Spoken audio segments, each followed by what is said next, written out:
요즘 사회에서 부자 남자를 찾아 자신에게 투자하는 일은 결코 신기한 일은 아닙니다. 하지만 2021년 일본에서는 충격적인 사건이 발생하였습니다.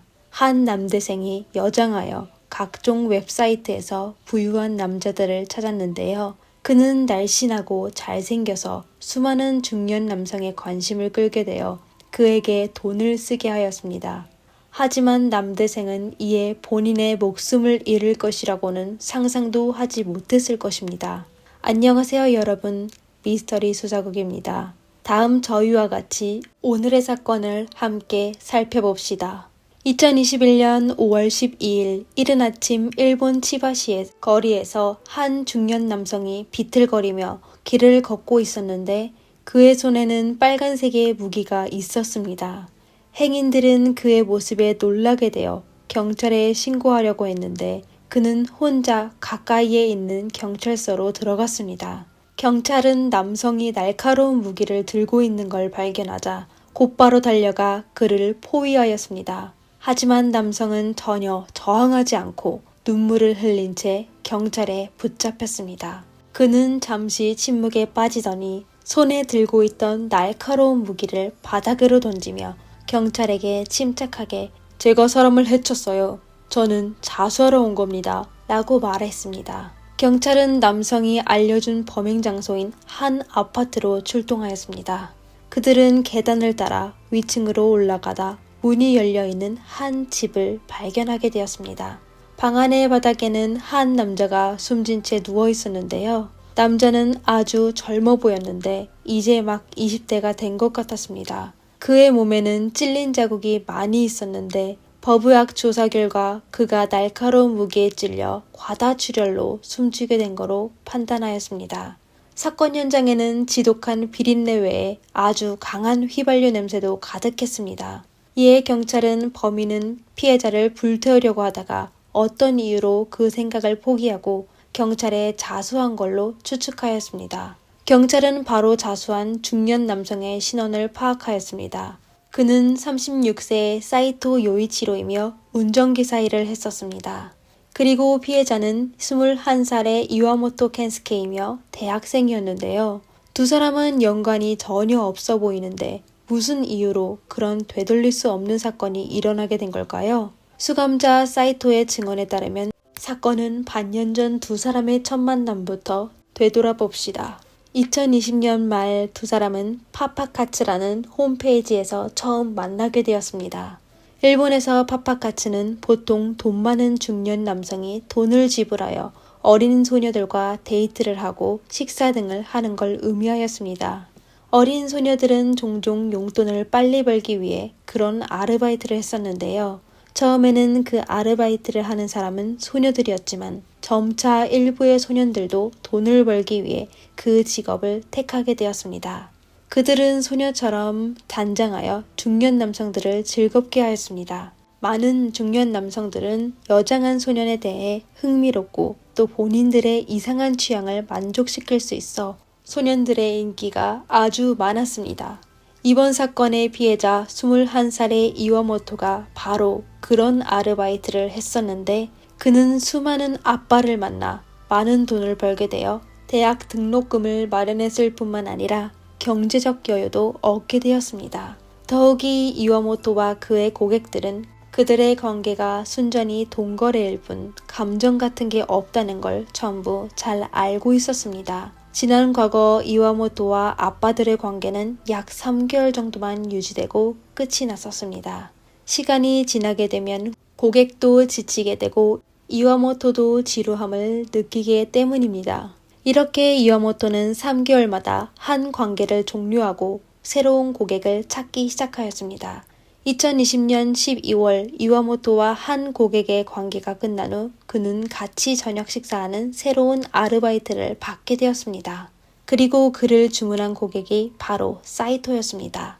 이와모토는 이전과 마찬가지로 발랄하고 섹시한 여성복을 입고 예쁜 메이크업을 한 뒤 시간에 맞춰 약속한 레스토랑에 도착하였습니다.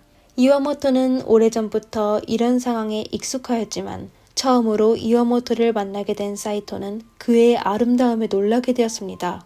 여장을 한 남자가 그렇게 예쁠 줄은 몰랐기 때문인데요. 그들의 첫 데이트는 순조롭게 진행되었고 두 사람은 즐거운 대화를 나누었습니다. 그들은 음악부터 시작하여 영화까지 얘기하며 얘기거리가 아주 많았습니다. 데이트가 끝난 후 사이토는 그에게 팁을 더 줬었는데 이와모토도 흔쾌히 이를 받아들였습니다. 상대방이 돈을 헤프게 쓰는 걸 보고 이와모토는 사이토가 부자인 줄 회하게 되며 헤어질 때 사이토와 다음의 만남을 기대하는 모습을 보였습니다. 그리고 그의 기대는 실제로 이루어졌습니다. 일주일 후 사이토는 이와모토를 주문하여 그와 같이 영화를 보려고 했는데요. 이번에 데이트에 사이토는 깔끔하게 차려입고 나비 넥타이를 메고 장미꽃다발을 들고 이와모토를 기다렸습니다. 이와모토가 영화관에 나타났을 때 사이토는 그를 오랫동안 멍하니 바라보고만 있었습니다. 이와모토의 몸매가 아주 좋아 그가 전혀 남자처럼 보이지 않았습니다. 심지어 여장한 그는 여자보다 더 예뻐 보였습니다. 이와모토를 만났을 때 사이토는 사실 조금 긴장했었습니다. 마치 사랑하는 소녀를 만나는 것처럼 말이죠. 영화를 보는 동안 사이토는 일부러 상대방과 아주 가까이 붙어 있었습니다. 이와모토에게서 희미한 향기가 풍겼는데 그 냄새에 사이토는 설레게 되어 영화를 집중하여 볼 수 없게 되었습니다. 사이토는 이와모토의 옆모습을 몰래 보며 그의 완벽한 턱선과 촘촘한 속눈썹에 빠져 참지 못해 이와모토의 얼굴에 뽀뽀하였습니다. 이와모토는 본인이 하는 일에 많이 겪는 일이라 저항하지 않고 대신 사이토의 손을 잡았었습니다. 그날 밤 두 사람은 관계를 나누게 되었습니다. 사이토는 상대방의 실제 성별을 알고 있었고 동성과 관계를 맺는 것은 이번이 처음이었습니다. 하지만 이번의 경험은 그를 흥분시키고 말로 표현할 수 없을 만큼 아름다운 느낌이 들게 되었는데요. 그때부터 사이토는 이와모토에 푹 빠지게 되었습니다. 그는 이와모토에게 집착하기 시작했는데 거의 매일 그와 같이 있고 싶어 했습니다. 사이토는 이와모토를 얻기 위해 수년간 일하면서 모은 100만엔, 하나로 약 905만 원의 돈을 거의 전부 이와모토에게 주었습니다. 사이토는 자신이 사랑에 빠졌다고 생각하지만 이와모토는 그냥 두 사람이 단순한 돈거래의 관계라고 생각했습니다. 그는 돈 때문에 사이토와 함께 관계를 나눈 거지 사이토를 사랑하는 건 아니었습니다. 다시 얘기하자면 사이토는 이전 고객과 별 다른 게 없었습니다. 그는 새로운 부유한 파파를 찾게 되면 사이토와의 서비스 관계를 끊을 계획이었습니다. 이렇게 두 사람의 관계는 2021년 4월까지 유지되었는데요. 4월 말 이와모토는 새로운 주문을 받게 되었습니다. 한편 사이토는 더 이상 이와모토와 데이트할 비용을 지불할 수 없게 되었습니다. 이에 이와모토는 사이토와의 관계를 끊기로 결심하고 그에게 전화를 걸었습니다. 그는 전화로 사이토에게 다시는 연락하지 말라고 두 사람의 거래 관계가 끝났다고 무자비하게 말하며 사이토에게 잘 지냈으면 한다며 더 이상 그에게 돈을 쓸 필요가 없다고 하였습니다. 하지만 그의 말을 들은 사이토는 사실을 받아들일 수 없었고 본인이 버림받았다는 느낌이 들게 되었습니다.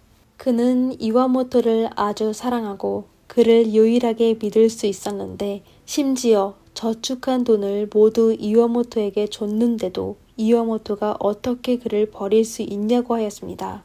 절망에 빠진 사이토는 매일 술을 마시고 더 이상 일하지 않고 집에만 박혀있게 되었습니다. 하지만 현실에서 도피하는 건 아무 소용이 없었습니다.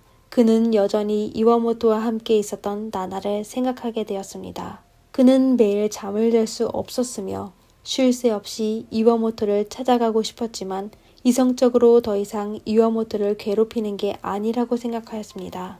사이토는 그런 밤낮 없는 삶을 5월까지 계속하며 지내왔습니다.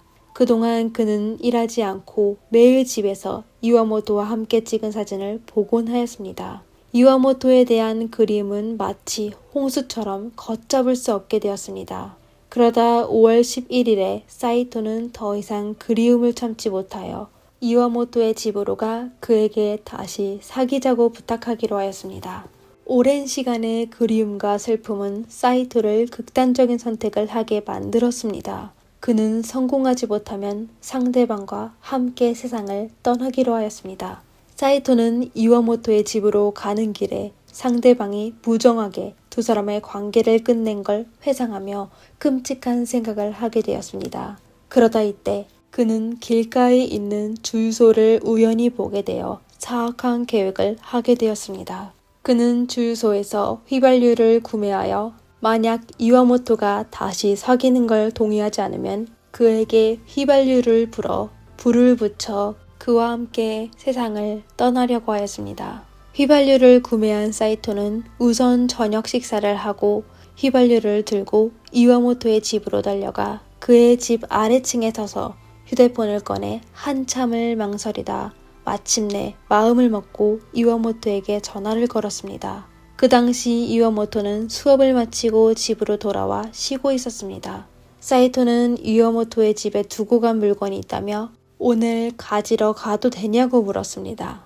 이에 이와모토는 아무 생각 없이 그에게 집으로 와서 물건을 직접 가져가라고 하였습니다. 전화를 끊은 후 사이토는 이와모토가 본인을 집으로 부른 게 아직 본인을 사랑하고 있는 거라 오해하며 이와모토와 다시 사귈 수 있을 거라 믿게 되었습니다. 이렇게 사이토는 초조한 마음으로 이와모토의 집 초인종을 눌렀습니다. 문이 열리자 사이토는 이와모토를 껴안고 울면서 그에게 본인을 떠나지 말라고 애원하며 요즘 너무 괴로웠다고 하였습니다. 이와모토는 사이토가 통곡하는 모습을 보고 그를 위로하기 위해 우선 그를 집 안으로 들였습니다. 그러다 사이토의 기분이 조금 진정되자 이와모토는 그에게 분명히 얘기하는 게 좋을 것 같아 사이토에게 처음부터 그와 단지 동거래일 뿐이라고 말했습니다. 그리고 그는 남자를 좋아하지 않는다며 사이토는 단지 그의 고객일 뿐이라고 했습니다. 그는 또 사이토가 본인 때문에 무너지는 걸 보고 싶지 않다며 사이토가 그를 잊기를 바란다고 했습니다.